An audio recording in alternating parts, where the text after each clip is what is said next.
Pues vamos a continuar con las clases que corresponden a este curso de dinámica aplicada.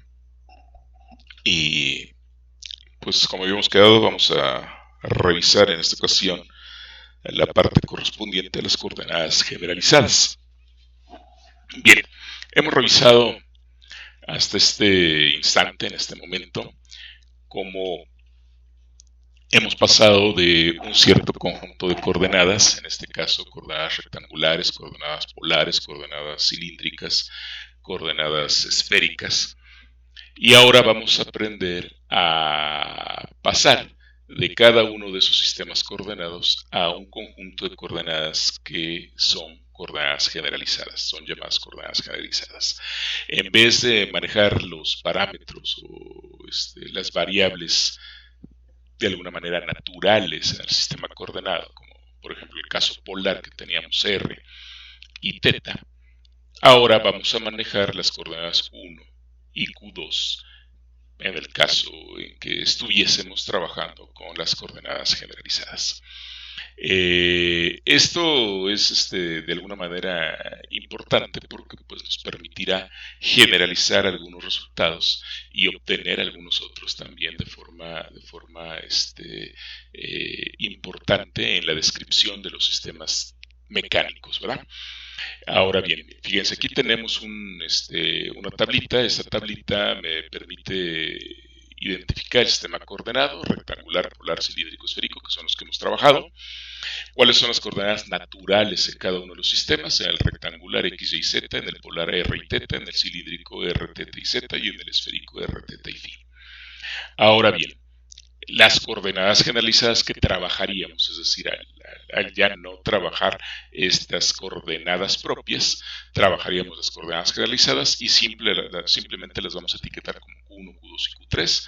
En el caso de tener tres dimensiones, dos dimensiones Q1 y Q2, en cilíndrico y esférico que tengo tres dimensiones, Q1, Q2 y Q3. Solamente ese es el esquema que vamos a trabajar, ¿verdad? Hay características pues importantes. Sin embargo, prácticamente la metodología que hemos estado nosotros revisando, que hemos estado introduciendo de cómo hacer esos cambios de coordenadas, pues se va a repetir, ¿verdad?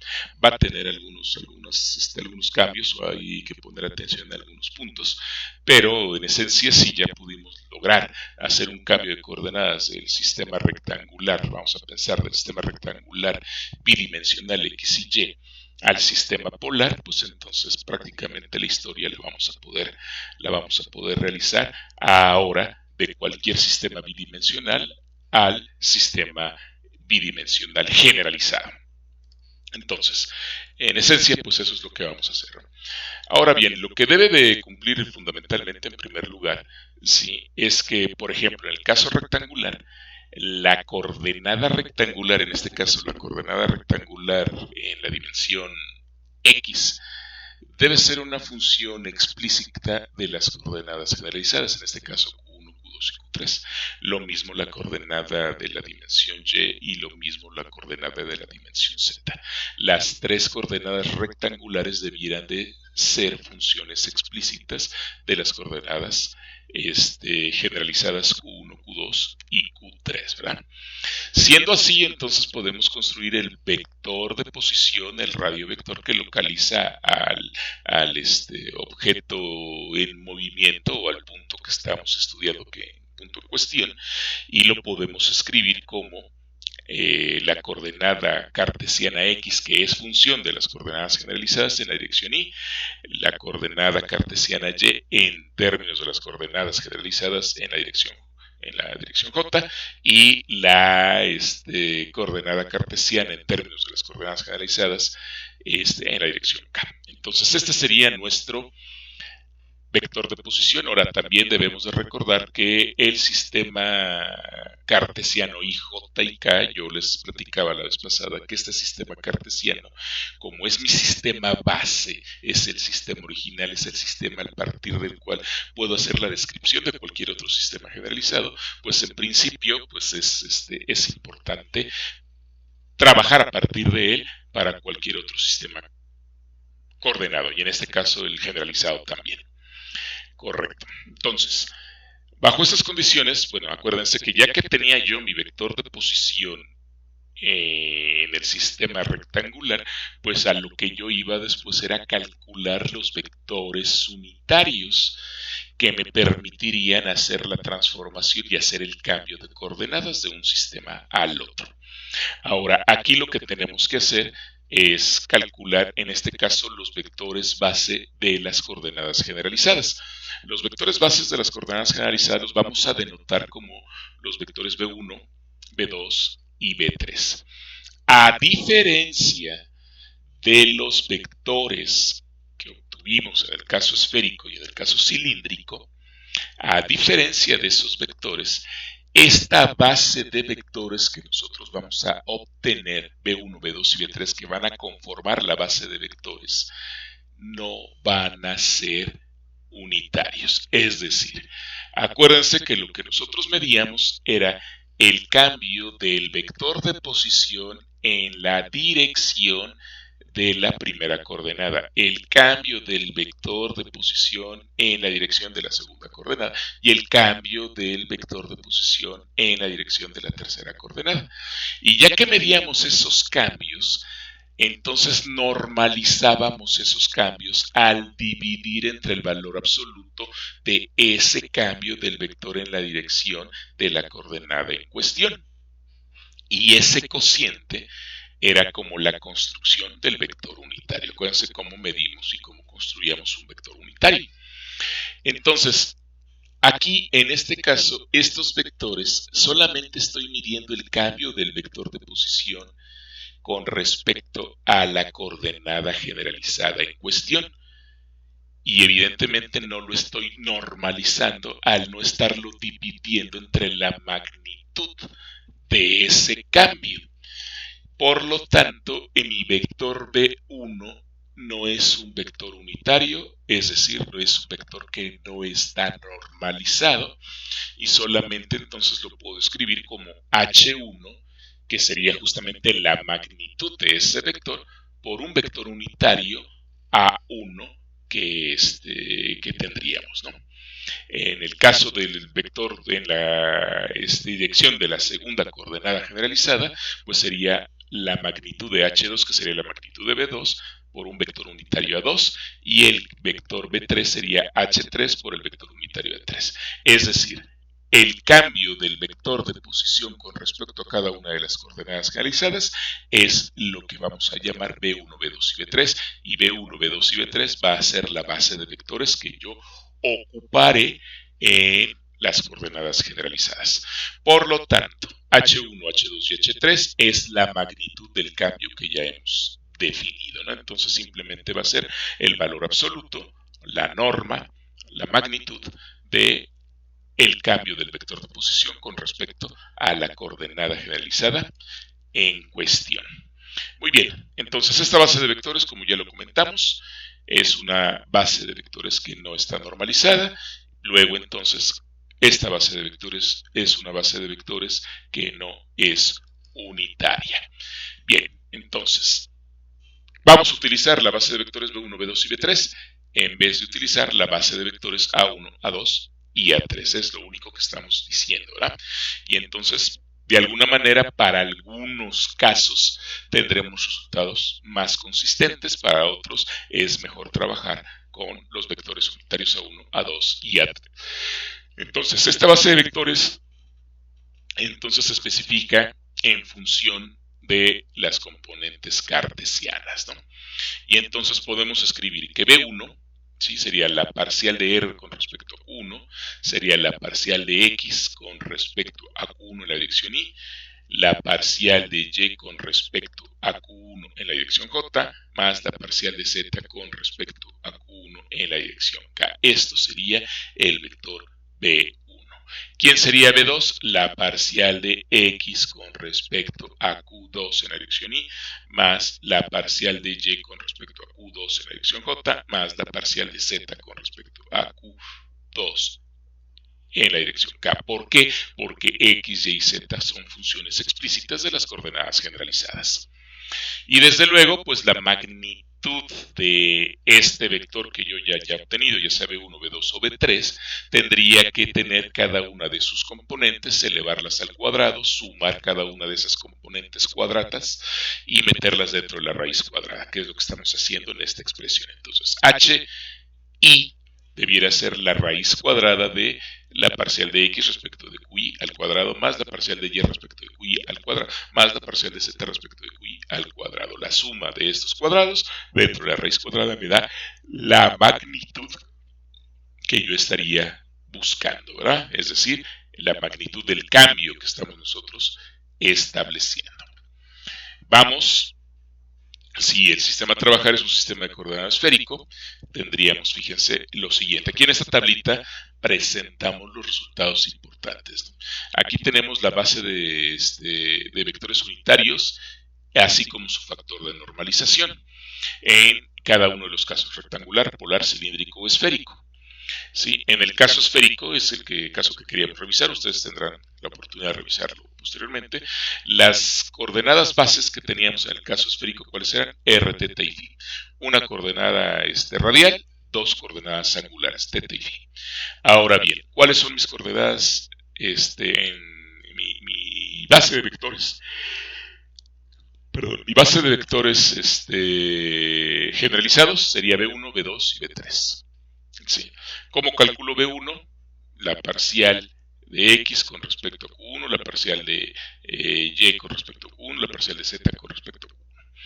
Ahora bien, ya que tengo yo B1, B2 y B3, yo puedo observar que si yo calculo la magnitud de B1, como este B1 es el vector unitario, al calcular la magnitud del vector unitario, pues simplemente tengo que H1 es igual a 1. Al calcular la magnitud de este vector, que sería la magnitud de B2, sería la magnitud de R por la magnitud del vector unitario θ, pero la magnitud del vector unitario θ es 1, me quedaría simplemente R. Y la magnitud de B3 sería la magnitud del vector unitario φ por la magnitud de esto, que sería R seno de θ solamente. Este es el factor de normalización. Estos son los vectores correspondientes a A1, A2 y A3. Y estos son los vectores B1, B2 y B3 para el caso esférico. Ustedes pueden revisar los otros casos. Y bueno, aquí aparece los vectores B1, B2, B3 y los factores de normalización y los vectores unitarios para cada uno de los sistemas coordenados.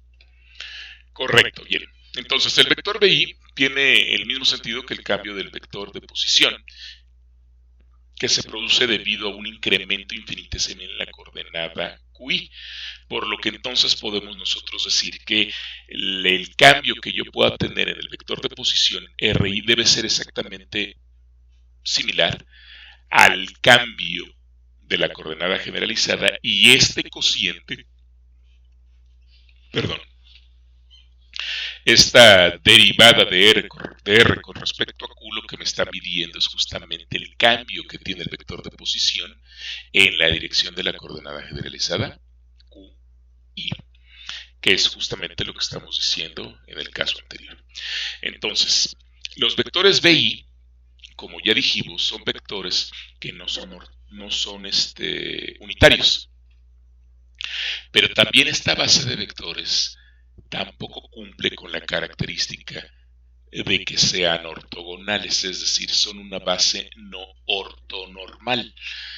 Y entonces lo que sabemos es que una base de vectores no ortonormal cumplen con el hecho de que sean no coplanares, ¿sí? Y es decir, nosotros debiéramos de poder calcular el triple producto punto, que es el que estamos presentando en esta expresión, y si fueran ortonormales debieran de ser 0.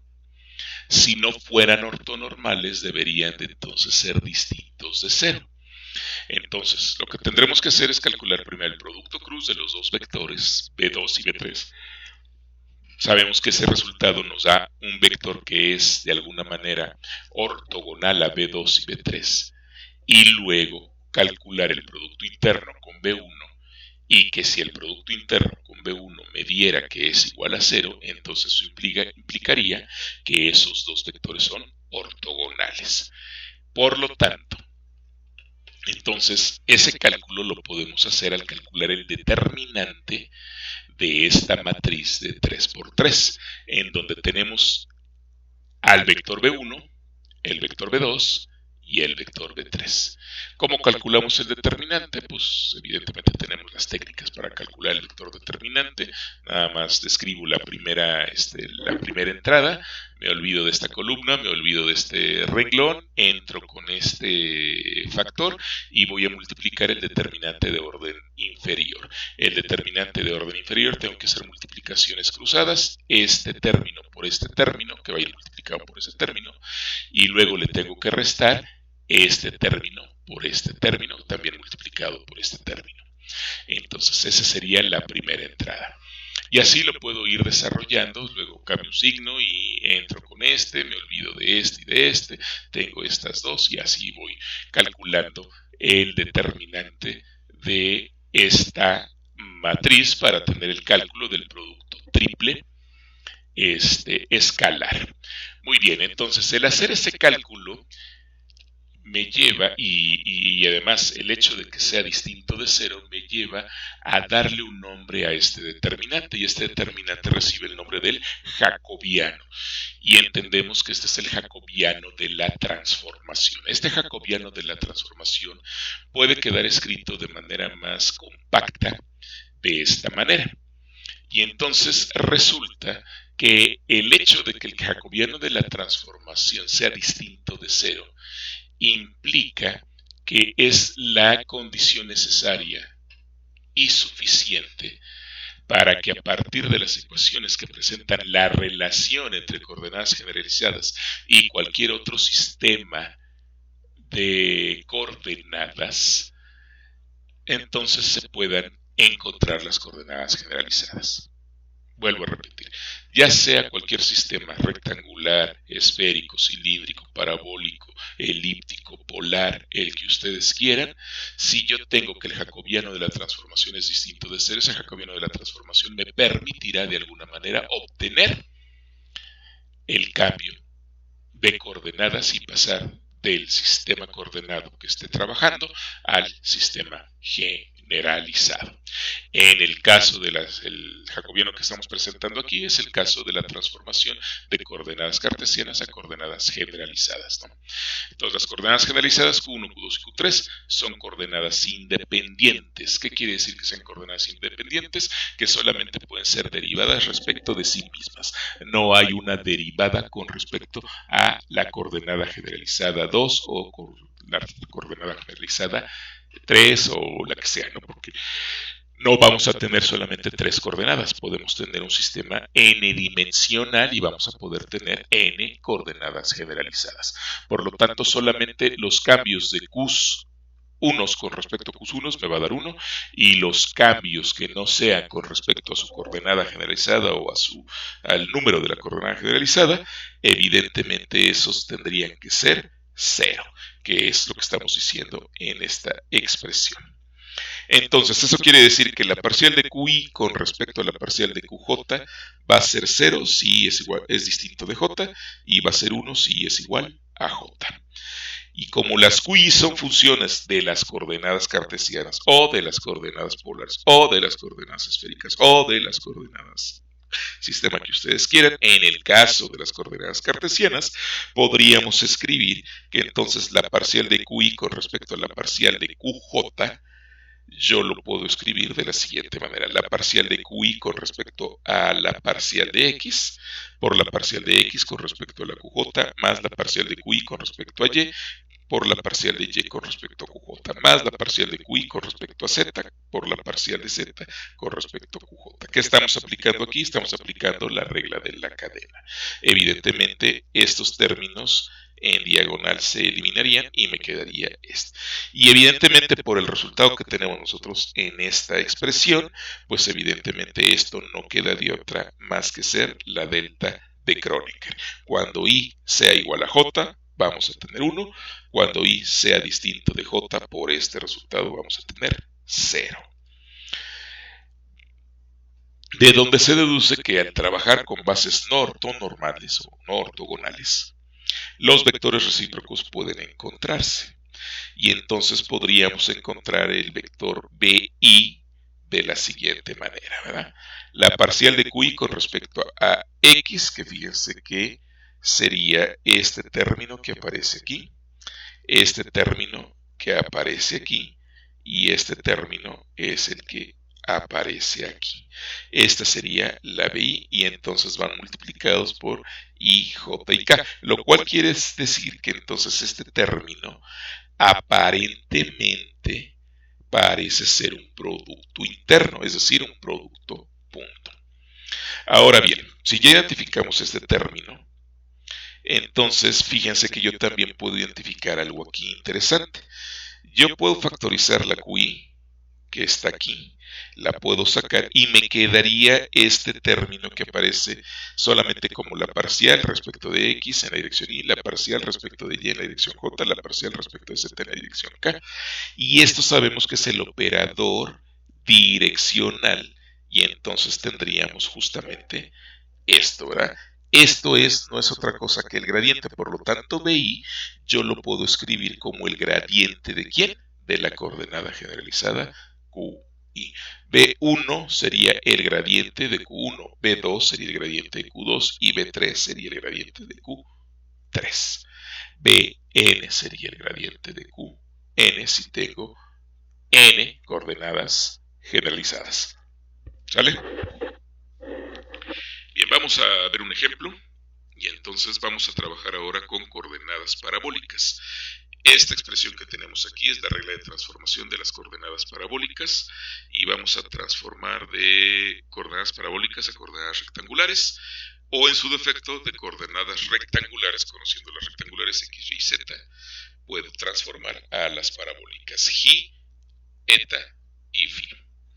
Entonces, lo primero que tengo que hacer es construir mi vector de posición, que sería R, en términos de las reglas de transformación. X sería eta por j por el coseno de phi, en la dirección Y, eta j coseno de phi. Y sería eta j seno de phi, eta j seno de phi, en la dirección J. Y Z sería un medio de j al cuadrado menos eta al cuadrado en la dirección K. Entonces ya tengo mi vector de posición R en las coordenadas parabólicas, correcto. Ahora entonces yo puedo calcular B1, B2 y B3 a través de la definición, es decir, es el cambio del vector de posición R con respecto a la coordenada J, con respecto a la coordenada eta y con respecto a la coordenada phi. Entonces lo hacemos ya teniendo R, pues yo puedo calcularlo sin mayor problema, ¿verdad? Al calcularlo simplemente sigo la reglita y entonces voy a calcular con respecto a j. Al calcular con respecto a j, se me cancela esta j, se me cancela esta j. Aquí baja el 2 que se va a cancelar con el 1 medio y me va a quedar solamente la j en la dirección k porque este sería constante respecto de la parcial de j. Entonces me quedaría eta coseno de phi en la dirección y, eta coseno de phi en la dirección y, eta seno de phi en la dirección j, eta seno de phi en la dirección j y j en la dirección K, j en la dirección K. De la misma manera puedo calcular B2, de la misma manera puedo calcular B3 y obtendría estas expresiones para B1, B2 y B3. Les queda de tarea que ustedes verifiquen cómo son B2 y B3. Ahora bien, ya que tengo B1, B2 y B3, pues puedo calcular las magnitudes de estas expresiones. ¿Cómo puedo calcular? Pues simplemente H1 es la magnitud de la parcial de R respecto de J, H2 es la magnitud de la parcial de R respecto de eta y H3 es la magnitud de la parcial de R respecto de phi. Vamos solamente a presentar el primero. Eta cuadrada coseno cuadrada más eta cuadrada seno cuadrada más j al cuadrado. La suma de estos dos, puedo factorizar la eta cuadrada y me queda eta cuadrada que multiplica el coseno cuadrado más el seno cuadrado. La suma del coseno cuadrado más el seno cuadrado es 1, por lo tanto me queda una eta cuadrada más la j al cuadrado dentro de la raíz cuadrada y esto es h1. Para ustedes queda de tarea que revisen quién es h2 y quién es h3, correcto. Y bueno, como ya entonces ya tenemos los vectores B1, B2 y B3, podemos calcular el triple producto escalar poniendo B1, poniendo B2 y poniendo B3 y resolviendo el determinante. Al resolver el determinante vamos a encontrar que eta cúbica por J más J cúbica por eta, evidentemente esto es distinto de 0 y entonces se cumple que evidentemente son una base de vectores no ortonormales. Ahora obtenemos los vectores base recíprocos por medio de la expresión BI es igual a 1 entre H por el vector unitario AI. Ahora, nosotros sabemos que el vector unitario AI es igual al vector BI dividido entre HI. Si nosotros sustituimos este vector unitario aquí, entonces lo que tendríamos es que BI, sí, que es el vector base recíproco, sería 1 entre h cuadrada por el vector BI, que es el que nosotros ya tenemos. Por lo tanto, B1, que sería el vector unitario recíproco, lo vamos a escribir como el vector BI, que sería n coseno de phi, aquí está n coseno de phi, por h1 al cuadrado. Y h1 al cuadrado es j cuadrada más phi, perdón, eta cuadrada más j al cuadrado en la dirección y. ¿Sí? Luego es eta seno de phi dividido entre la misma expresión en la dirección j, y el tercero sería j entre h1 al cuadrado, que sería eta cuadrada más j al cuadrado en la dirección k. De la misma manera construyo B2 y de la misma manera construyo B3. Queda de tarea para ustedes que revisen estos cálculos y que vean que efectivamente B2 y B3 corresponde a lo que aparece aquí. Bien, ahora vamos a mostrar que los mismos resultados pueden ser obtenidos por medio de el gradiente de QI. Para ello, lo que hacemos es calcular la derivada de la siguiente manera, ¿verdad? Sí, primero vamos a aplicar la regla de la cadena para la derivada, ¿sí? Y que se obtiene. Aquí quiero que recordemos, ¿no? Fíjense, tenemos la parcial de j al cuadrado respecto de x. Entonces, si yo quiero derivar esto, la j al cuadrado, yo tengo que bajar el 2, me quedaría 2, por la función que sería j por la derivada de j con respecto a x. ¿Sí? Muy bien, ahora, si yo despejo la derivada de j con respecto a x, entonces este término que está multiplicando lo voy a pasar dividiendo. Y entonces resulta que la parcial de j con respecto a x debe ser igual a 1 sobre 2 veces j por la parcial de j cuadrada con respecto a x. Ahí no tenemos mayor problema, simplemente hicimos aquí la derivada de acuerdo a la fórmula de derivación y luego despejamos el término. A esta expresión le llamamos d. Ahora, yo lo que tengo, ¿sí? Voy a recordar tantito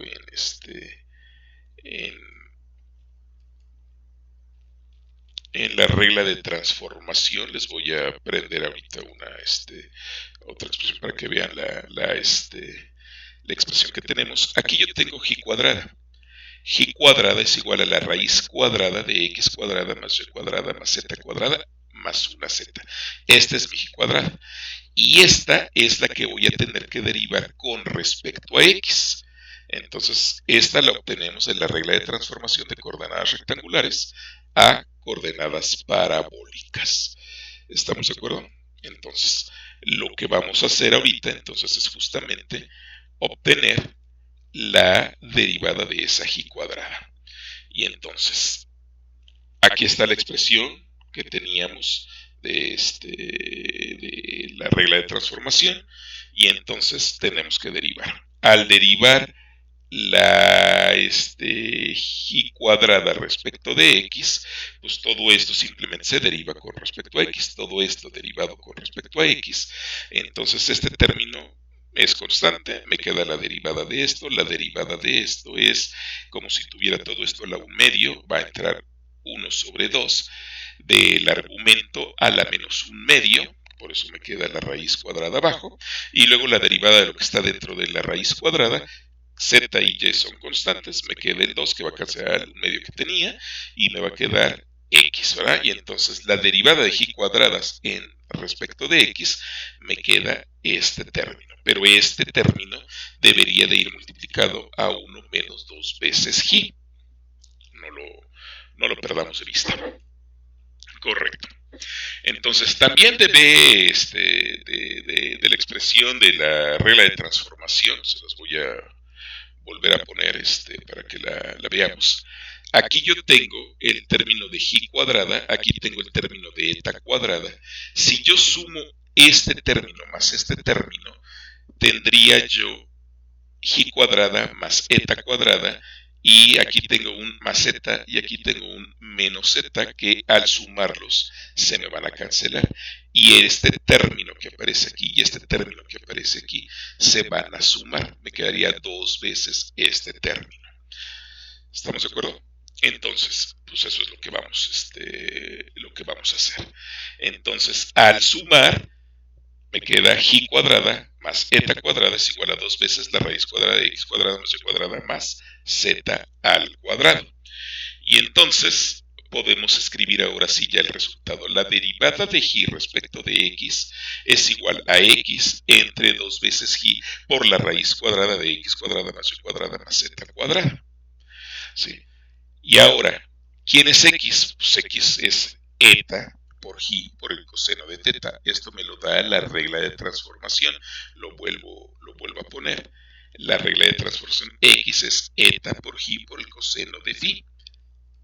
Entonces, eta por phi por el coseno de phi.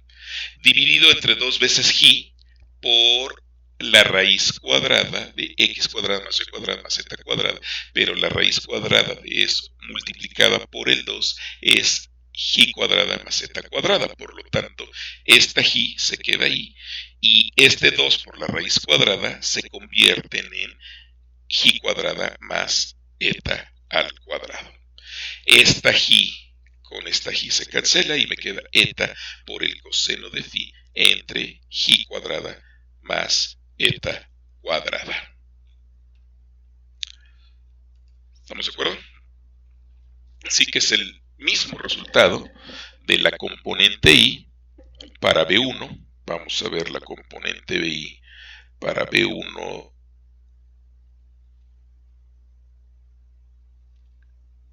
Que obtuvimos en la diapositiva anterior. Aquí lo tenemos, fíjense, es eta coseno de phi, que es lo que tenemos aquí, eta coseno de phi, entre eta cuadrada más y cuadrada, entre eta cuadrada más y cuadrada.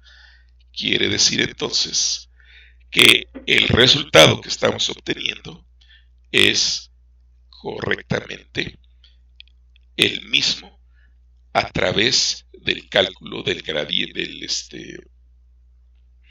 de la divergencia de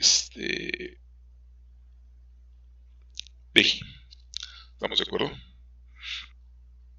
Perdón, del gradiente de la coordenada generalizada. Sí, entonces con esto mostramos que los resultados o más bien las expresiones que hemos presentado son correctas, ¿verdad? Este sería un mapa del plano cartesiano, del plano parabólico. Si ustedes observan, aquí aparecen las parábolas. Sí, entonces son dos parábolas porque tanto y como eta, de acuerdo a la regla de transformación, son las parábolas y un punto en ese espacio está determinado por los vectores y por el vector eta y evidentemente por el vector phi que anda por aquí. Nada más presentamos estos dos para que puedan identificar cuáles son las direcciones, la dirección y la dirección eta.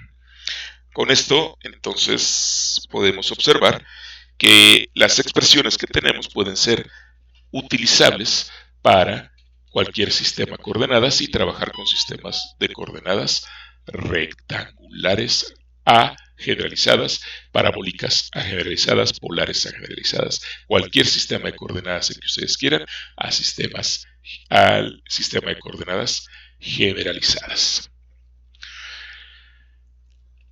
Muy bien. bien, vamos a continuar con cómo medir ahora la velocidad en estas coordenadas generalizadas. Para poder medir la velocidad en este sistema de coordenadas generalizadas, vamos a hacer lo siguiente. ¿Sí?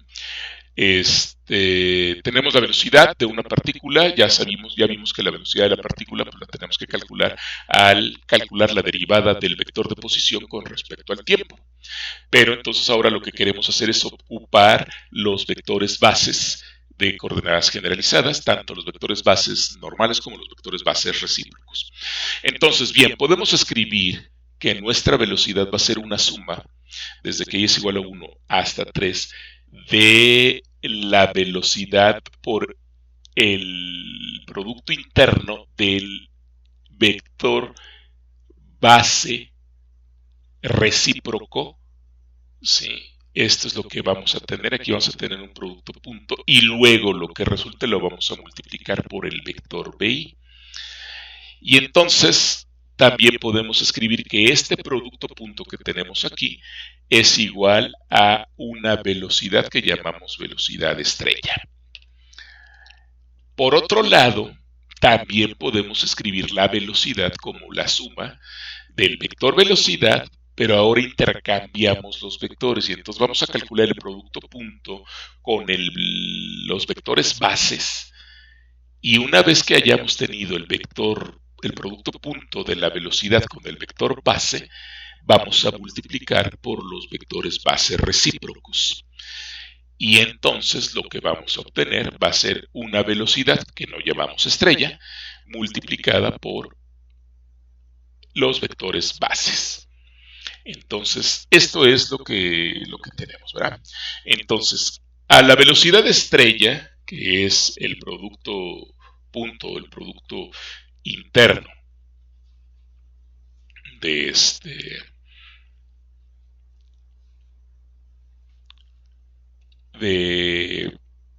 el primer caso que tenemos, se le conoce como las velocidades contravariantes. Y al segundo caso, que sería la velocidad por el producto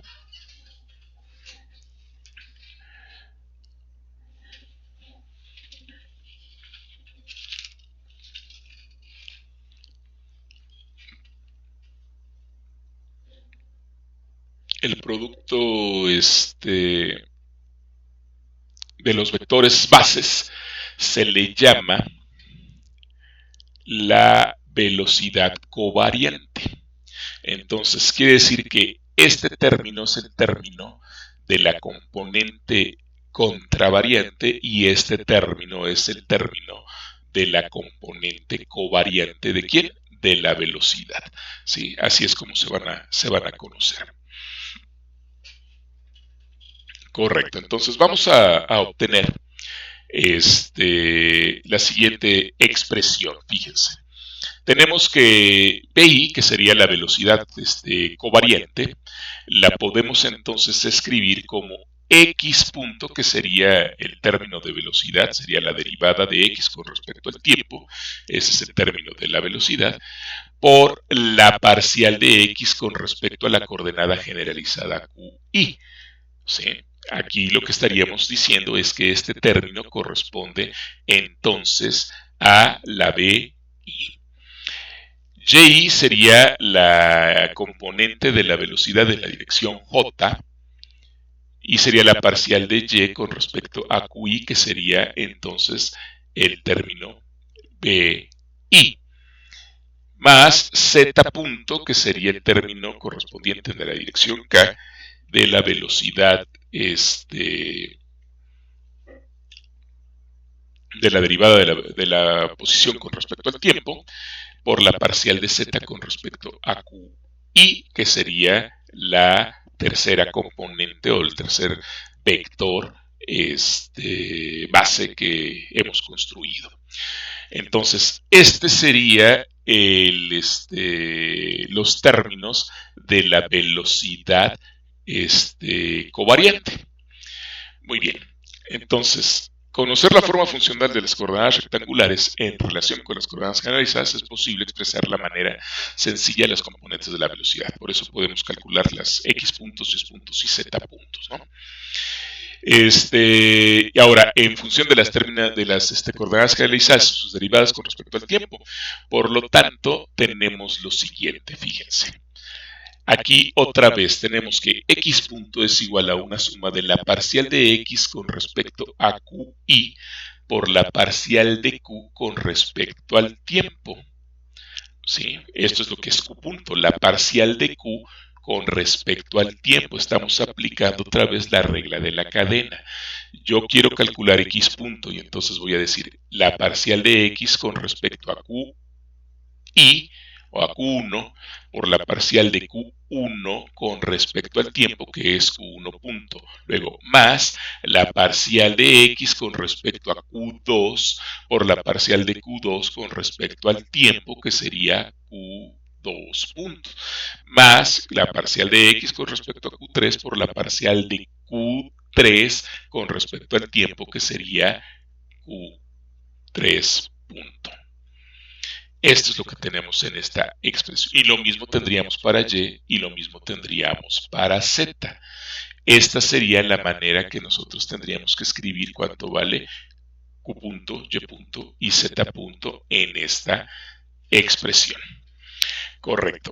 Ahora, también es posible demostrar que tenemos nosotros también aquí una igualdad en el término de las parciales. Esto debido, recordarán ustedes hace un momento, hablamos y platicamos de que las Qs solamente son funciones que pueden ser derivadas respecto de ellas mismas, ¿verdad?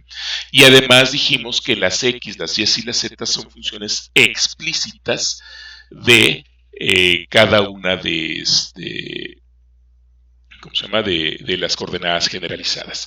Entonces, derivar la parcial de x con respecto a qi y derivar con respecto al tiempo es exactamente lo mismo. Entonces, estas relaciones se cumplen debido a la construcción de las coordenadas generalizadas que tenemos.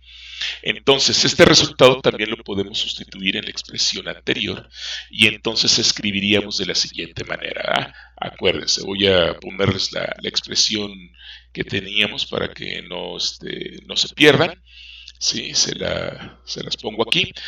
Lo que queremos es construir esta expresión. Entonces tengo x punto por la parcial de x con respecto a xy. Este término lo vamos a cambiar por la parcial de x punto respecto de q punto. Es lo que vamos a hacer ahorita. Entonces, esto es lo que tenemos. X punto por la parcial de x punto con respecto a xy punto, más y punto por la parcial de y punto con respecto a q1 punto, más z punto por la parcial de z punto con respecto a q1 punto.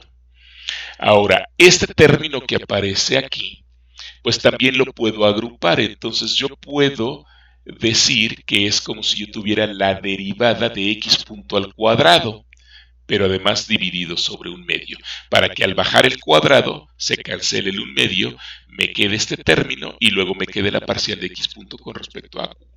Entonces yo puedo escribir aquí un medio de la parcial de x punto al cuadrado. Si yo calculo la derivada, bajaría el 2, que va a cancelar este 2, y me queda la derivada de x punto con respecto a q y punto por x punto, que sería el argumento, ¿verdad?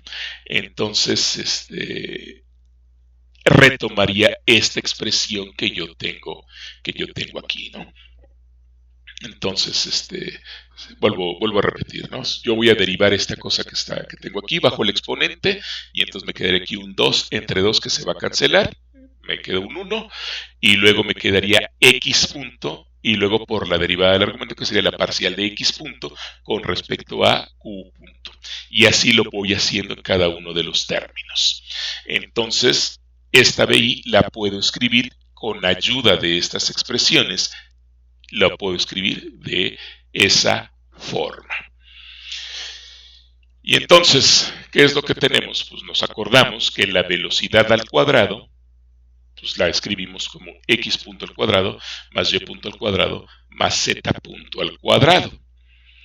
Y entonces yo puedo escribir que BI es igual a un medio de x punto al cuadrado y puedo, al tener este término aquí, pues entonces yo podría factorizar de alguna manera la parcial respecto de QI punto, que es lo que estoy haciendo aquí, y entonces me quedaría un medio, porque tienen también como factor común todos, y me quedaría la suma de x punto al cuadrado más y punto al cuadrado más z punto al cuadrado, que no es otra cosa que ¿quién? Que b al cuadrado. Entonces, ¿qué es lo que estamos encontrando? Estamos encontrando que la componente I de la velocidad covariante la podemos encontrar como el cambio respecto de la coordenada generalizada derivada respecto al tiempo, es decir, de la velocidad generalizada, del 1/2 de la velocidad al cuadrado. Esto es lo que me está diciendo esta expresión. Vuelvo a repetir. La componente o la velocidad covariante la puedo escribir como el cambio de 1/2 de la velocidad al cuadrado con respecto a la velocidad generalizada. Es lo que estoy diciendo. Ahora bien, ustedes recordarán que este término que aparece aquí, pues este término está asociado precisamente con las propiedades energéticas. Si multiplicáramos por la masa, tendríamos 1/2 de la masa por la velocidad al cuadrado, y aquí lo que tendríamos entonces evidentemente la energía cinética, ¿verdad? Sí. Entonces, fíjense lo importante que tiene que ver este término covariante. En esta última ecuación indica que las componentes covariantes de la velocidad son iguales a las derivadas parciales con respecto a las derivadas primadas o a las velocidades generalizadas de la mitad del cuadrado de la velocidad. Desde luego, antes de realizar la derivada de la velocidad, será necesario escribirla en términos de las coordenadas generalizadas y sus derivadas. Este resultado, pues, es un resultado importante. Bien, vamos a ver un ejemplo sencillo. Si consideremos el caso de coordenadas cilíndricas, ya tenemos las coordenadas cilíndricas, ¿se acuerdan ustedes de cómo son las coordenadas cilíndricas? ¿Sí? Y expresamos la velocidad en términos de las coordenadas cilíndricas. Entonces, 1/2 de la velocidad al cuadrado es igual a ρ punto al cuadrado más ρ cuadrada phi punto al cuadrado más z punto al cuadrado, y todo esto va dividido sobre 2 por el 1/2 que aparece aquí. Esta era la velocidad de coordenadas cilíndricas. Ahora, para obtener las ecuaciones correspondientes en el término covariante, pues entonces pues, lo que tenemos que hacer es simplemente calcular B1, B2 y B3, ¿verdad? Y entonces, ¿cómo calculamos B1? Pues calculamos la parcial respecto de Q1 punto de el término de la velocidad. ¿Quién es Q1 punto? Pues Q1 punto es ρ punto. ¿Quién es Q2 punto? Sería phi punto. Y quién es Q3 punto sería z punto. Entonces vamos a calcular estas expresiones. Si yo calculo la derivada respecto de ρ, entonces aquí lo tengo, la derivada con respecto a ρ punto. Aquí no hay punto, aquí no hay punto, solamente hay punto aquí. Bajo el 2 se cancela con este 2 y solamente me queda que ρ punto. Es decir, la componente covariante en coordenadas cilíndricas de la velocidad 1 es ρ punto. La componente covariante de la velocidad en coordenadas cilíndricas, al hacer el cálculo, me queda que es ρ cuadrada por phi punto. Y la componente covariante en la dirección K, me queda que es z punto. Estas son las tres componentes covariantes en coordenadas cilíndricas. Entonces, esto es lo que hemos encontrado, ¿verdad? ¿Sí? Queda como ejercicio para ustedes obtener las componentes covariantes de la velocidad para el caso esférico y para el caso parabólico, que son los casos que hemos nosotros trabajado en estas clases, ¿verdad? Ahora bien, vamos a ver cómo son las componentes contravariantes. Son las que hemos anotado, acuérdense, por la estrellita. Y de acuerdo con esto, pues entonces lo que tenemos que calcular es el producto interno de la velocidad con los vectores base recíprocos. Entonces lo que obtenemos es el siguiente resultado.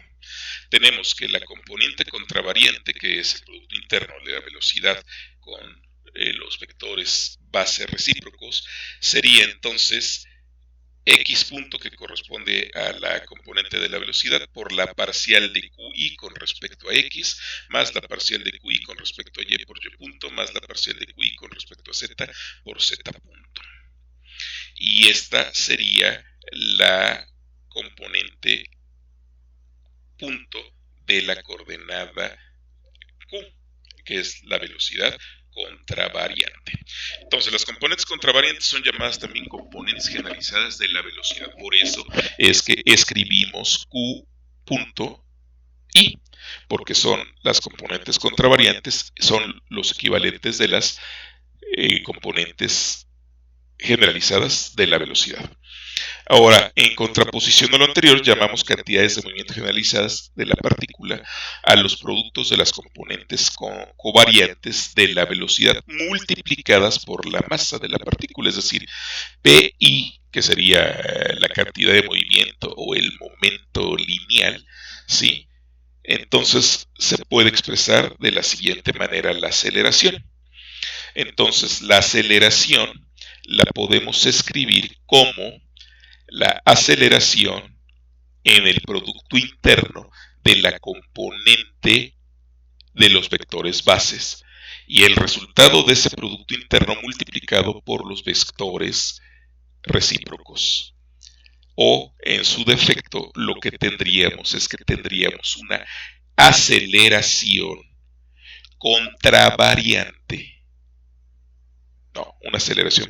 covariante multiplicada por los vectores base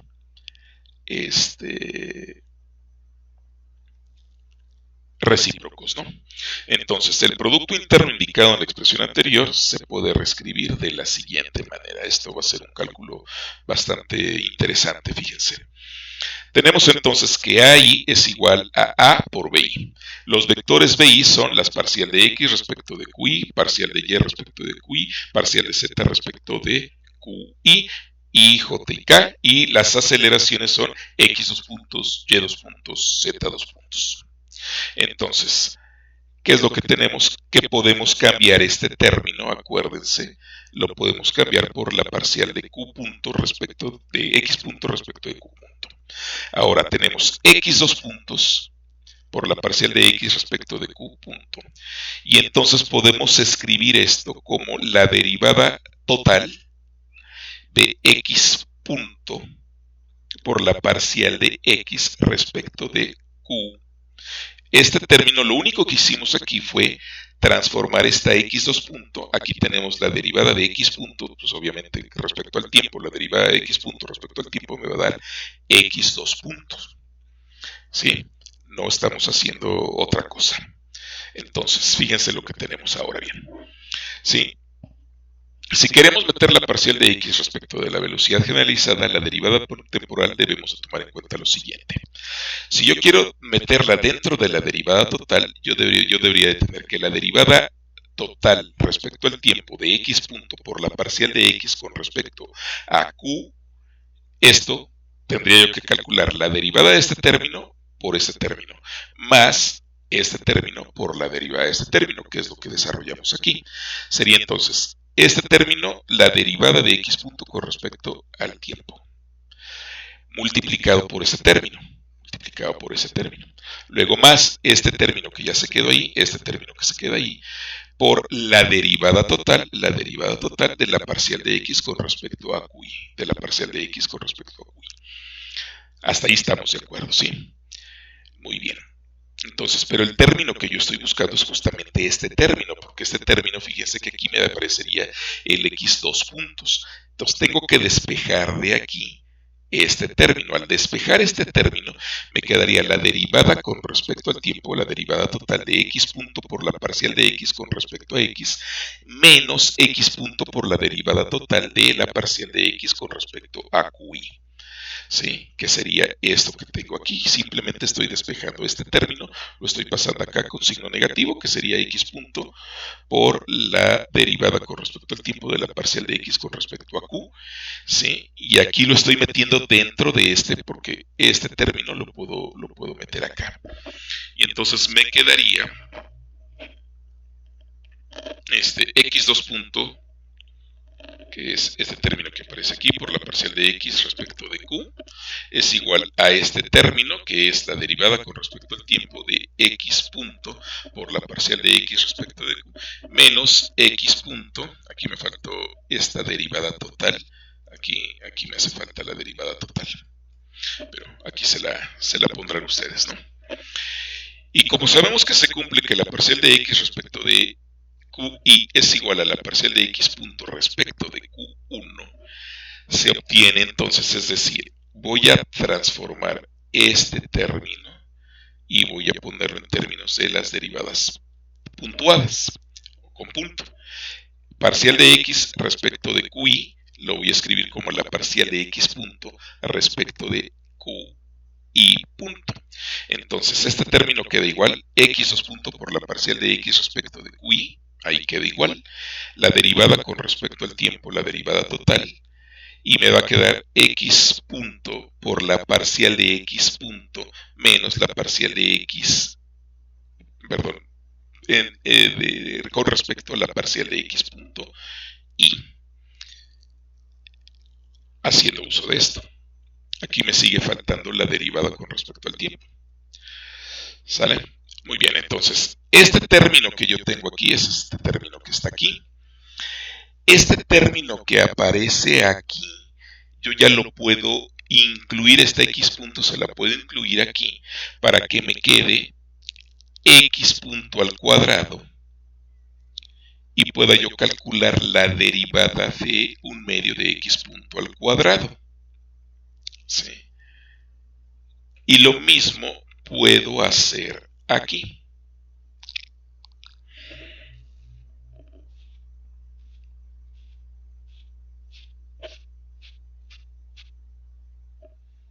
Estoy revisando que estoy diciendo desde hace rato que me hace falta este término, pero no, este término ya vi de dónde me quedó. Este término de la derivada se lo estoy asignando a esta x punto. Sí, entonces estoy aquí como conmutan las dos derivadas, esta derivada yo la puedo meter y calcular primero la derivada de x para que me quede la x punto y luego calcular la parcial respecto de x, perdón, respecto de q. Entonces no me está haciendo falta ningún término de la derivada. Está bien este término, está bien este término aquí. Y entonces ahora sí, yo puedo a partir de aquí meter este término aquí y me va a quedaría x punto al cuadrado, pero para que no se afecte tengo que meter un medio. Y entonces me quedaría la derivada total respecto al tiempo de la parcial respecto de q punto, ¿sí? De 1/2 de x punto al cuadrado, menos x punto también lo puedo meter dentro de la derivada y para que no se afecte me quedaría x punto al cuadrado y tengo que meter el 1/2 también para que no se vea afectado ese término. Y entonces me quedaría menos la parcial respecto de qi por 1/2 de x punto al cuadrado. Y entonces ya tengo este término, ya lo tengo correcto. Entonces ahora sí puedo factorizar esto que está aquí y puede quedarme este término que aparece aquí, que me quedaría la derivada total de la parcial respecto de q punto i de algo, es un operador, menos la parcial respecto de qi de algo, y ese algo pues, es justamente esta función que nosotros tenemos aquí. Esta función es la que se le va a aplicar este término que es una especie de operador. Entonces, en conclusión, que tenemos que el término de x2 punto por la parcial de x con respecto a x punto lo puedo escribir como este operador que es la derivada total de la parcial respecto de la coordenada generalizada punto menos la parcial respecto de la coordenada generalizada de un medio de x punto al cuadrado. ¿Quién es x punto al cuadrado? X punto al cuadrado es la velocidad al cuadrado en la dirección x. Haciendo el mismo resultado para x, para y y para z, lo que obtenemos aquí es que tendríamos justamente este mismo operador que ya encontramos para x, para y para z. ¿Y quién es este término? Pues no es otra cosa que el 1 medio de la velocidad al cuadrado. Hemos subrayado, remarcado este término que aparece aquí, porque este término también es muy importante. Este término, si ustedes lo van a analizar posteriormente cuando lleguemos a la parte de la mecánica de Lagrange, pues evidentemente este término que aparece aquí tiene que ver con la ecuación de Euler-Lagrange. Y este término que está aquí, vuelvo a repetirles, está el término de la velocidad. Si nosotros lo multiplicáramos por una masa, lo que obtendríamos sería el valor de la energía. Y para que no se viera afectado, fíjense, para que no se viera afectado esta multiplicación de este término por la masa, que ya me daría un término de energía cinética, tendría yo que multiplicar acá también por una masa. Y entonces esta masa multiplicada por A me daría el término de ¿quién? De la fuerza, una fuerza generalizada. Este término, que es un cambio especial en las coordenadas generalizadas, me está dando el término de la aceleración contravariante. Este es uno de los resultados importantes que tenemos al construir nuestras coordenadas generalizadas. Y bueno, hasta aquí vamos a dejar por esta sesión. Espero que no haya sido tan atropellada y que haya quedado claro el término y el uso de las coordenadas generalizadas, los términos generalizados y cómo podemos trabajar con estas coordenadas generalizadas, que son las coordenadas con las cuales vamos a estar trabajando en lo sucesivo. Pues nos vemos en la próxima. Hasta luego.